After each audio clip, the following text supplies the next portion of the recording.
사도신경으로 신앙 고백하겠습니다.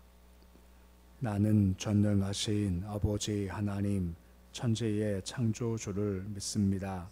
나는 그의 유일하신 아들 우리 주 예수 그리스도를 믿습니다. 그는 성령으로 잉태되어 동정녀 마리아에게서 나시고 본디오 빌라도에게 고난을 받아 십자가에 못 박혀 죽으시고 장사된 지 사흘 만에 죽은 자 가운데서 다시 살아나셨으며 하늘에 오르시어 전능하신 아버지 하나님 우편에 앉아 계시다가 거기로부터 살아있는 자와 죽은 자를 심판하러 오십니다. 나는 성령을 믿으며 거룩한 공교회와 성도의 교제와 죄를 용서받는 것과 몸의 부활과 영생을 믿습니다. 아멘. 찬송가 272장 찬양하겠습니다.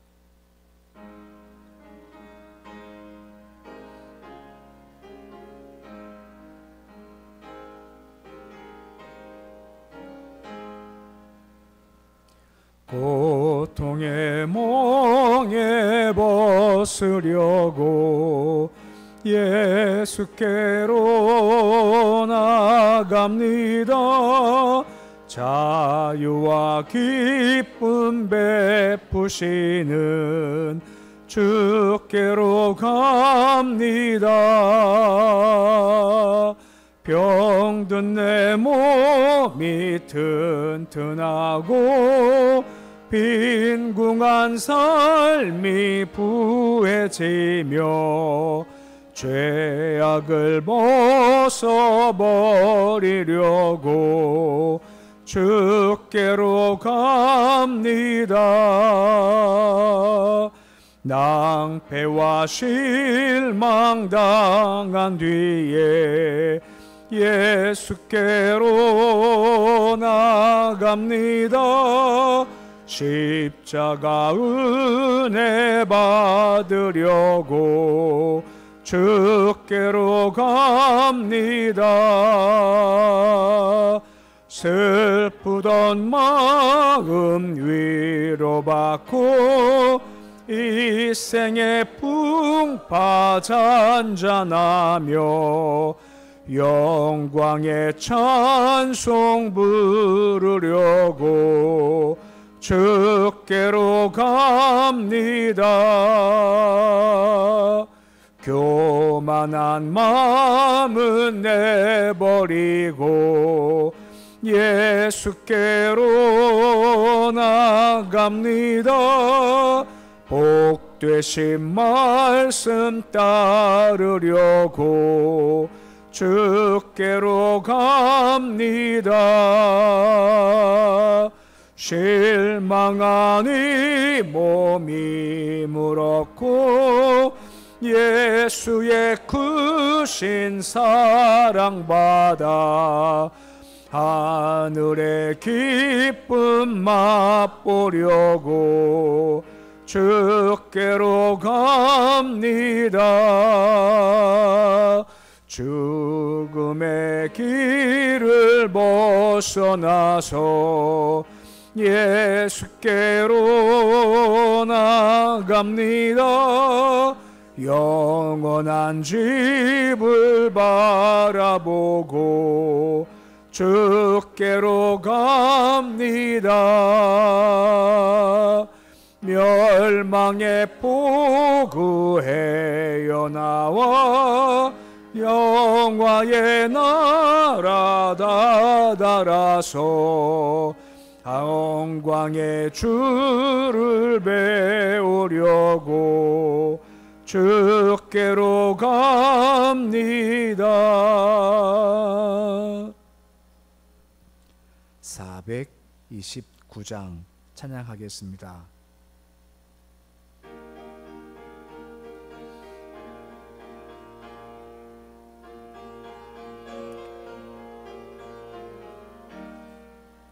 세상 모든 풍파 너를 흔들어 약한 마음 낙심하게 될 때에 내려주신 주의 복을 세어라.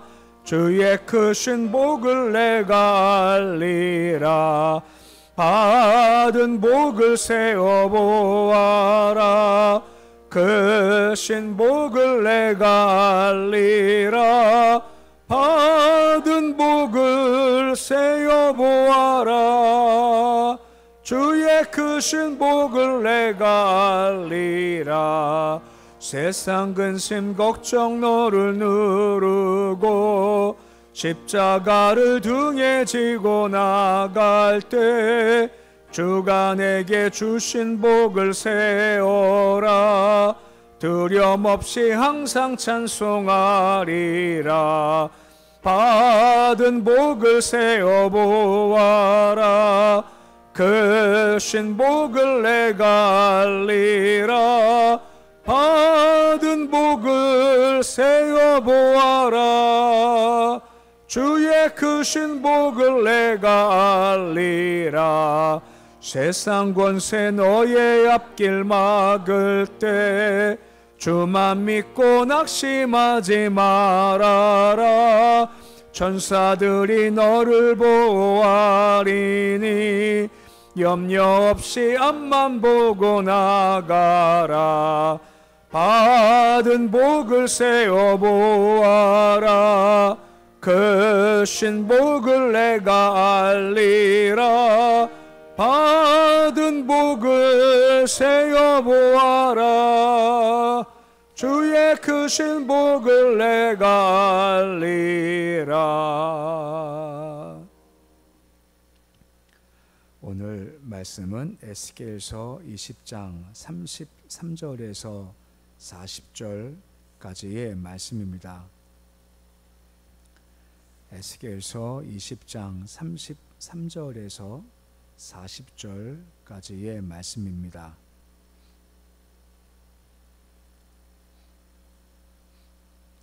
에스겔서 20장 33절에서 40절까지의 말씀 우리 함께 봉독하겠습니다. 주 여호와의 말씀이니라. 내가 나의 삶을 두고 맹세하노니 내가 능한 손과 편팔로 분노를 쏟아 너희를 반드시 다스릴지라.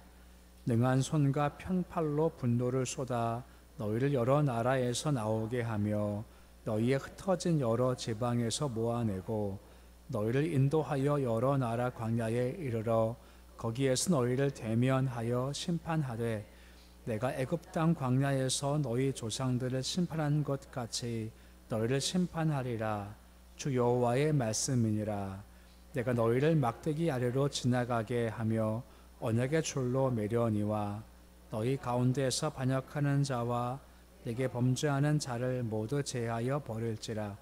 그들을 그 머물러 살던 땅에 나오는 이스라엘 땅에는 들어가지 못하게 하리니 너희가 나는 여호와인 줄을 알리라. 주 여호와께서 이같이 말씀하셨느니라. 이스라엘 족속아, 너희가 내 말을 듣지 아니하려거든 가서 각각 그 우상을 섬기라. 그렇게 하려거든 이후에 다시는 너희 예물과 너희 우상들로 내 거룩한 이름을 더럽히지 말지니라. 주 여호와의 말씀이니라. 이스라엘 온 족속이 그 땅에 있어서 내 거룩한 산 곧 이스라엘 높은 산에서 다 나를 섬기리니 거기에서 내가 그들을 기쁘게 받을지라. 거기에서 너희 예물과 너희가 드리는 첫 열매와 너희 모든 성물을 요구하리라. 아멘. 에스겔서 20장에서 1절로 32절까지 말씀에서는 이스라엘 백성들이 애굽에서 또 출애굽한 이후에 광야 생활에서 그 은혜 중 가나안 땅에 정착할 때 끊임없이 계속해서 우상을 숭배한 범죄 행위에 대해서 지적을 하시고 더 이상 자비를 베풀지 않고 내가 심판할 거다라고 말씀을 하셨습니다. 계속 반복해 말씀드리지만 가나안 땅 빨리 가고 싶지만 1년 1개월 동안 멈추게 하시고 두 가지 곧 율법과 성막 두셔서 말씀과 예배를 따라가야 된다 하고 말씀을 하셨죠. 그러니까 율법 곧 말씀과 예배를 드림으로 말미암아 그 안이 주의 것으로 꽉 찰 때 그때 이제 우상과 싸워 나갈 수 있지만 이게 없으니 우상에게 저항하지 못하고 끌려가고 또한 뭐가 옳고 그른지를 분별치 못하고 죄와 우상에 끌려간 것이 너희의 모습이다 하는 것을 말씀을 하시는 겁니다.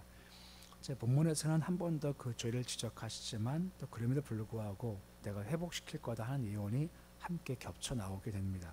33절 말씀 보시면 능한 손과 편팔로 분노를 쏟아서 반드시 너희를 다스릴 거다라고 말씀을 해주고 있습니다. 능한 손과 편팔은 두 가지의 이중적 의미를 가지고 있죠. 한편 주께서 그만큼 강권적으로 도우실 거다 하는 편팔과 손도 있고 반대로 범죄한 자에 대해서 또 강력한 징계를 내릴 거다 한 두 가지 의미가 함께 담겨 있는 겁니다. 근데 어떤 팔이 임할 것인가 하는 것은 우리의 태도에 달려 있다라고 하는 거죠. 말씀했지만 말씀과 예배 중 나가면 주께서 반드시 그 강한 손과 편팔로 도움을 주시지만 반대로 예배를 버리고 말씀을 버리고 죄악간으로 가면 주께서 그 편팔이 도리어 징계팔 될 수밖에 없다라고 하는 것입니다. 우리 태도가 그만큼 중요하다라는 걸 보여주고 있습니다. 하지만 중요한 것은 반드시 돌아올지다. 반드시 그렇게 심판하시는 목적 중 한 가지가 뭐냐면 나중에 계속 나오겠습니다만 그들을 징계하심으로 돌아오게 하기 위한 목적을 가지고 있다라고 하는 겁니다. 이게 우리가 징계를 당하지만 한편 감사한 거죠. 곧 목적이 벌과 징계 자체가 목적이 아니라 돌아오게 하기 위함이다라고 하는 것입니다. 예전에는 사람이 죄를 범하면 감옥에 간다 했죠. 지금은 잘 그 말 쓰지 않지 않습니까? 대신 뭐라 합니까? 감옥이 아니라 교도소라고 쓰지 않습니까? 이게 달라졌죠. 감옥은 죄에 대해서 그냥 이렇게 가두는 겁니다. 형벌상의 의미로. 근데 이 교도소는 뜻이 뭡니까? 교화시킨다는 거죠. 변화시켜서 다시 사회에 나올 수 있게 바꾸겠다 하는 의미를 가지고 있는 겁니다. 그렇기 때문에 이하 말씀과 같이 그런 징계가 있고 어려움 당하지만 회복시킬 거다, 돌아오게 할 거다 하는 목적을 가지고 있게 되는 겁니다. 그런 모습을 34절 말씀 보시면 다음과 같이 말씀을 해주고 있습니다. 나오게 하겠다, 모아 내겠다라고 말씀을 해주고 있는 겁니다. 지금 말씀했지만 내가 너를 징계할 거다라고 말씀을 해주고 있으셨죠. 하지만 징계 말씀하실 때 그 목적이 뭐냐 하면 다시 돌아오게 하시겠다라고 말씀을 해주고 있는 겁니다. 그 징계를 받음으로 말미암아 택한 백성이 죄에 대해서 공의로움을 다시 정결함을 다시 회복시켜 나가는 것이고 그게 돌아와서 다시 예배자가 서는 것이 하나님의 징계 목적 중 한 가지라고 하고 그들을 보통 남은 자라고 하지 않습니까? 근데 에스겔에서 남은 자의 모습이 가장 중요한 단어가 뭐냐면 바로 자백이라는 단어입니다. 남은 자는 곧 자백이에요. 끌려간 뒤 어려움 당할 때 이게 우리가 죄를 지어서 이런 일을 당하는 거구나 라고 스스로 알고 주님 우리가 잘못했습니다 라고 이렇게 자백하죠. 이때 정결케 되고 다시 시작한다라고 하는 겁니다. 은혜가 왜 중요한 은혜는 다시 시작한다는 의미를 가지고 있는 겁니다. 현장에서 여인은 가나마다 붙잡혀 와서 끌려왔지 않습니까? 주께서 뭐라 말씀하시죠? 나도 너를 정죄하지 아니하노니 다시 가서 죄를 범하지 마라 라고 말씀하시죠. 이게 무슨 말이 다시 시작해 라고 다시 한번 기회를 주신다라고 하는 겁니다. 은혜는 기회 주심인 거죠. 포로대에 끌려가서 바벨론 땅에서 멸망되게 마땅했지만 은혜 중 다시 오게 해서 다시 한번 시작해봐라고 있는 겁니다. 하지만 물론 그런 과정 가운데서 심판당함이 필요하다라고 하는 것을 먼저 언급되는 겁니다. 35절 말씀 보시면 뭐라 말씀해 주고 있습니까? 여러 나라 광야에 이르러 라고 말씀을 해주고 있습니다. 보통 우리가 성경을 얘기할 때 출애굽과 함께 출바벨론을 같이 놓고 봅니다. 그러니까 출애굽에서 나온 것과 출바벨론은 바벨론 나와서 다시 고향 땅 왔다는 것을 같이 연장선상에서 보죠. 근데 이스라엘 백성이 출애굽을 했지 않습니까? 근데 바로 가나안 땅 갔나요? 그렇지 않지 않습니까? 거기 광야 생활이 있었던 거죠. 거기서 연단 받죠. 마찬가지입니다. 바벨론에서부터 해방되고 고향 땅 갔었을 때 물론 이 광야 같은 형식적인 의미의 광야는 아니지만 광야 같은 어려움들을 주께서 통과하게 해 나가신다 하는 의미가 함께 담겨 있는 겁니다. 그 광야를 지나면서 연단 받고 가나안 땅 데려갈 것으로 정결케 되고 훈련받은 것처럼 이스라엘 백성들도 바벨론에서부터 돌아왔지만 고향 땅 와서 여러 가지 어려움을 겪음을 통해서 그들이 정결케 되고 연단받고 회복된다는 모습을 지금 보여주고 있다는 겁니다. 우리가 알지만 바벨론에서 나와서요, 기간 동안 오래 기간 머문 광야가 따로 나와 있지는 않습니다. 그건 본토 돌아와서 본토가 황폐했죠. 황폐한 고향 와서 여러 고생할 때 그때 연단받고 훈련되어지기 시작하는 것이고 그들이 달라지게 되었다라고 말씀을 해주고 있다고 하는 겁니다. 지금 그 이야기를 해주고 있죠. 그래서 그렇게 달라질 거다, 변화될 거다라고 말씀을 해주고 있는 겁니다. 근데 말씀했지만 그런 연단과 고난받음이 그냥 자체가 목적이 아니라 다른 목적이 있다는 겁니다. 37절 말씀 보시면 그 목적을 다음과 같이 말씀을 하세요. 그 목적은 주님과 우리의 관계에서 이루어지는 겁니다.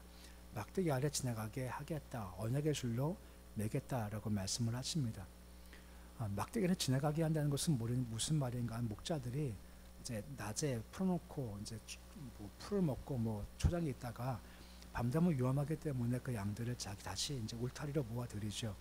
근데 그때 모아들일 때 어떻게 하는가 하면 막대기 아래를 지나가게 한답니다. 그러면 하나 지나갈 때마다 양을 보고 들어왔나 확인해보고 상태를 확인해보고 그리고 몇 마리인지 다 확인해보고 이래 하나하나씩 이렇게 관심을 두고 숫자를 헤아린다는 그런 목자의 마음을 지금 보인다라고 하는 거죠. 막대기 아래 지나가게 한다는 것은 우리와 주님과의 관계가 어떤 관계라는 건가요? 목자와 양의 관계라는 거죠. 목자가 양을 향한 그 마음이 어떤지 우리가 잘 알고 있지 않습니까? 이제 그런 관계 설정은 지금 얘기한다라고 하는 겁니다. 비슷한 말이 이거죠. 언약의 줄로 내가 매겠다라고 하는 겁니다. 그러니까 너와 나의 관계를 언약으로 메어져 있는 상태라고 말씀을 해주고 있습니다. 이런 관계가 있기 때문에 주님께서 그들을 인도하시고 도와주시고 고쳐주신다 하는 관계가 설정됐기 때문에 그렇게 우리를 이끌어 가시는 목자의 마음을 우리를 바라봐 주신다라고 하는 거죠. 사건이면 포기하겠죠. 하지만 우리를 향하신 목자의 마음을 가지고 우리를 매일마다 막대기를 지나가셔서 상태를 살펴주신다라고 하는 겁니다. 어떤 상태인지, 뭐가 문제인지, 뭐가 부족한지, 뭐가 필요한지를 다 살펴주시고 그 목자의 마음을 가지고 양의 부족함들을 채워주신다라고 말씀해주고 있죠. 이것이 우리의 근거라고 하는 겁니다. 그러기에 주께서 우리를 이끄실 때 그 마음을 우리가 헤아릴 필요가 있다라고 하는 거죠. 단 필요한 것이 뭐냐면 목자와 양은 그런 관계에 놓여 있지만 하지만 딴 관계인 사람들 또한 있다라고 하는 겁니다. 38절 말씀 보시면 반역하는 자, 범죄하는 자를 어떻게 하십니까? 다 제하여 버리겠다라고 말씀해주고 있습니다. 이게 무슨 말인 건가요? 아까 말씀했지만 바벨에서 나와서 어려운 광야길을 지나게 하신다는 거죠. 왜 어려움 당하게 하실까? 왜 징계를 당하게 하실까? 반역하는 자, 범죄한 자를 어떻게 하시기 위해서요? 제하시기 위해서 이런 과정을 겪게 하시겠다는 겁니다. 아까 말씀했지만 출애굽과 출바벨론이 비슷한 형태거든요. 애굽에서 해방됐지 않습니까? 바로 가나안 땅 가지 않고 38년간 광야에서 이리저리 헤매지 않습니까? 헤매는 이유가 무엇 때문입니까? 저 말씀과 같이 반역한 자 그리고 범죄한 자를 제해버린다는 거죠. 아시만 20세 이상 된 출애굽 1세대 가운데서 가나안 땅 들어간 사람은 딱 2명이었죠. 누구와 누굽니까? 여호수아와 갈렙만 남고 나머지는 다 광야에서 제해버림을 당했다라고 하는 겁니다. 이게 지금 그거 비슷한 얘기입니다. 가데스 바네아에서 정탐꾼들의 보고를 듣고 나서 그 땅을 악평했고 다시 애굽에 가자 하고 반역을 했지 않습니까? 주께서 그걸 한꺼번에 다 죽게 하면 어린 아이들이 살 수가 없지 않습니까? 그래서 38년 동안 광야에서 헤매게 하면서 점점 그 1세대를 제하시고 남은 자만 들어가게 하셨다라고 하는 겁니다. 이것도 지금 비슷하다라고 하는 거죠. 곧 고향 땅 왔었습니다만 성전 건축하고 건축된 성전에서 영웅 돌리는 그런 귀한 일들은 다 누리지 못했다는 것이고 반역하는 자, 범죄한 자 어떻게 하신다고 다 제하신다라고 하는 겁니다. 그 광야를 당할 때 그들이 제함을 당하 정확히 말하면 스스로 떨어져 나가는 겁니다. 못 견디고 그런 고난 가운데 사라지고 만다라고 하는 겁니다. 이 말을 좀 들을 때 우리가 좀 두려운 마음으로 들을 수가 있는 것이 필요한 겁니다. 마찬가지로 해방됐지 애굽에서 다 같이 바벨론서부터 고향 땅 다 같이 왔습니다만 남은 자가 있듯이 지금 교회에도 마찬가지입니다. 교회 안에 성도들이 있지 않습니까? 성도가 100명은 100명이 다 주가 선택한 자일까라고 하는 겁니다. 우리는 장담할 수가 없다라고 하는 거죠. 누가 아실까요? 주만 아시는 겁니다. 누가 진짜 선택된 자고 누가 지금 가짜인지를 형식적인지를 주께서 정확히 아신다는 것이고, 마치 예수께서 비유하신 것처럼 그물 비유처럼 좋은 고기와 나쁜 고기를 구분하지 않습니까? 이와 같이 주님께서 그 마지막 때 누군지 아시고 그들은 제해 버리시고 나가게 하시고 남은 자를 선택하셔서 영광 중 임하게 해 주신다라고 말씀해 주고 있는 겁니다. 그런 자를 재는 과정들이 필요하다라고 하는 거죠. 39절 말씀 보시면 하반절 말씀에 뭐라 말씀해 주고 있습니까? 내 거룩한 이름을 더럽히지 말지니라 라고 말씀을 해 주고 있습니다. 이게 무슨 말인가 하면 함께 와서 제사를 드려요. 예배는 드려요. 예물도 드리죠. 하지만 문제가 무엇입니까? 그 마음이 문제라고 하는 겁니다. 앞에 부분 읽지 않습니다만 내 말 듣지도 않고 마치 예물 드림도 우상 숭배자의 마음을 가지고 예물을 드리고 있다라고 하는 거죠. 겉은 똑같습니다. 겉은 주를 섬기는 사람이나 우상을 숭배하는 사람이나 똑같은 마음, 형식을 가지고 제사 드리지만 그 마음은 주를 섬길 때 예물 드릴 때도 우상 숭배적 마음을 가지고 드린다라고 하는 것이, 그것이 합당하지 않다라고 말씀하고 있고, 이것은 오히려 하나님의 신성을 조롱하는 거다. 내 이름을 더럽히지 마라 경고하신다라고 하는 겁니다. 그들을 제하시죠. 40절 말씀 보시면 대신 제함되고 나머지 사람들, 그 남은 자의 모습을 다음처럼 말씀하시는 겁니다. 40절 말씀 보시면 어떤 산에 간다라고 나옵니까? 거룩한 산에 간다. 이것은 당시 시온산을 가리키는 겁니다. 시온산 가요. 그리고 거기서 주를 섬깁니다. 뭐라 말씀하? 내가 기쁘게 그들을 다 받을 거다라고 말씀을 해주고 있습니다. 본토 돌아왔죠. 그리고 긴 기간 동안의 연단 과정을 거쳐가면서 그들이 정결케 되고 그들이 깨끗게 회복된 상태에 주께 예배를 드릴 때 주께서 내가 기쁘게 받을 거다라고 말씀을 하신다라고 하는 겁니다. 그러니까 주께서 기쁘게 받는 삶의 가장 큰 특징이 뭐냐면 영적인 정결함이다라고 하는 겁니다. 더러움을 제해 버리고 주께 회개함을 통해 자기가 깨끗게 된 상태에서 드리는 예배를 주께서 기쁘게 여기신다라고 하는 겁니다. 지난 주일 예배를 설교하면서 번제에 대한 것을 말씀드렸죠. 번제가 예배의 원형이라고 말입니다. 번제 중 한 가지가 뭐였습니까? 짐승을 데려와서 짐승 머리에 뭐 한다 했습니까? 안수하죠. 안수하면 내 죄를 고백할 때 그 죄가 어떻게 됩니까? 그 짐승한테 전과가 흘러가요. 그러면 그것이 대신 죽임을 당한다라고 하는 거죠. 이 말을 회개해야 한다라고 말씀을 드렸죠. 그 예배 때마다 항상 앞서가는 것이 바로 회개라고 하는 겁니다. 보통 대표 기도하실 때나 개인 기도하실 때 가장 처음에 들어가는 것 중에 한 가지가 처음엔 보통 감사하시지만 그 다음 보통 이어지는 것이 회개의 기도가 이어지거든요. 그러니까 회개가 돼야 그 다음이 이어지는 겁니다. 예배도 마찬가지로 회개가 되고 정결케 돼야 그 다음이 이어지고 그래서 기쁘게 받아주신다라고 하는 겁니다. 그것 죄가 있으면 주께서 기도할 때 안 들으시는 것처럼 죄가 가득하면 주께서 기쁘게 받지 아니하신다라고 말씀하시는 겁니다.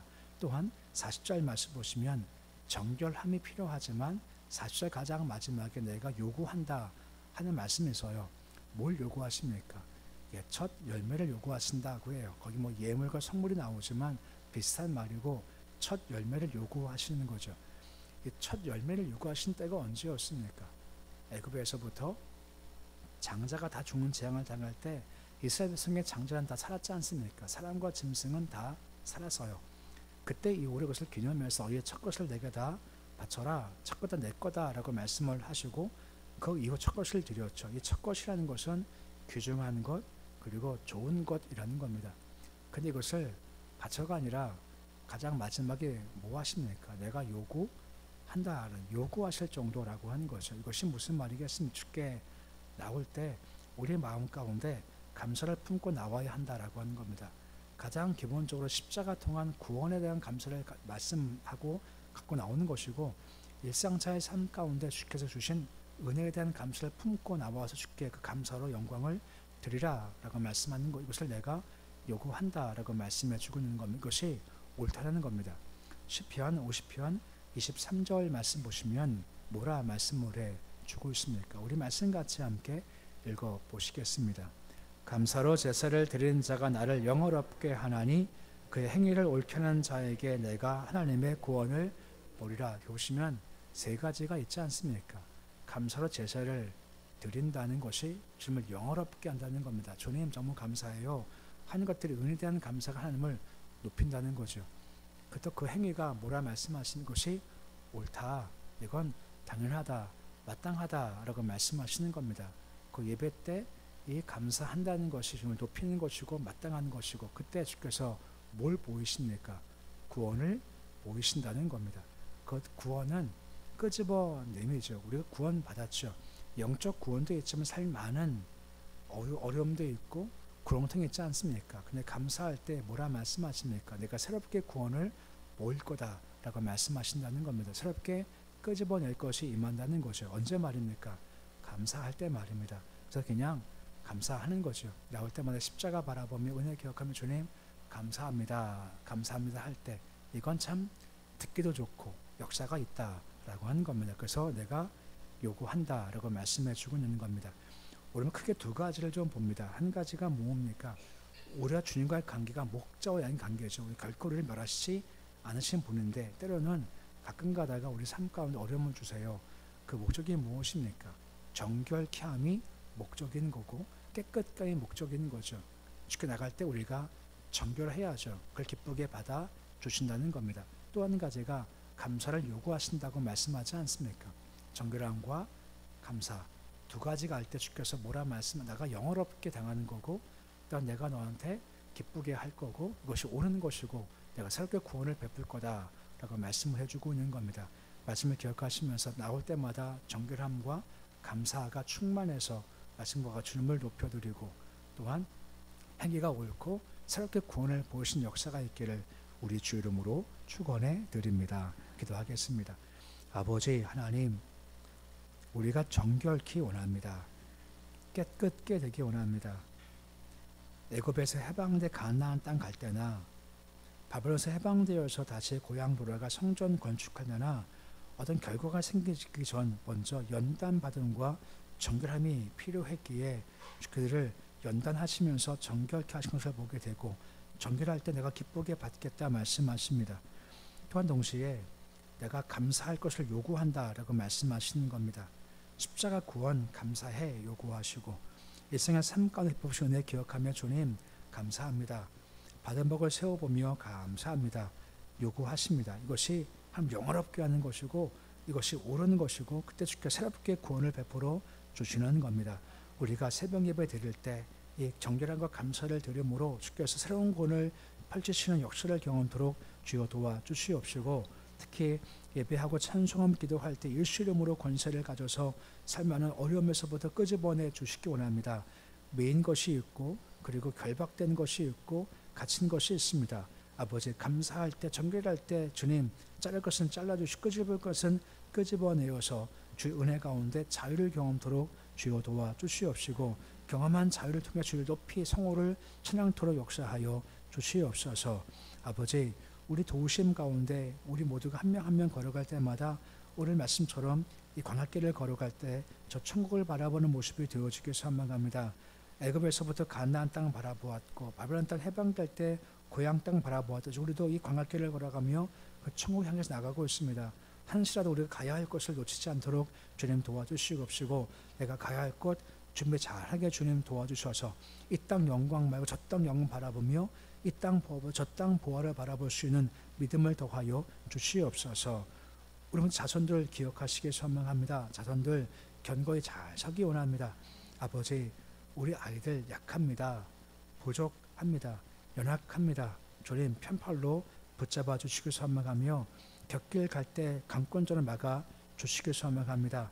주님 어리석어서 잘못된 것 끌려가지 않게 해 주시고 주께서 보여주시고 듣게 하셔서 지혜로 가야 할 길, 아버지 온전한 길 잘 걸어가도록 인도해 주시옵소서.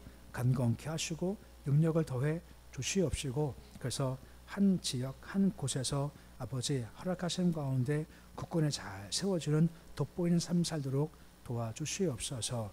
도심 가운데 우리가 하루하루 걸어갈 때 오늘도 주신 하루의 길을 걸어갈 겁니다.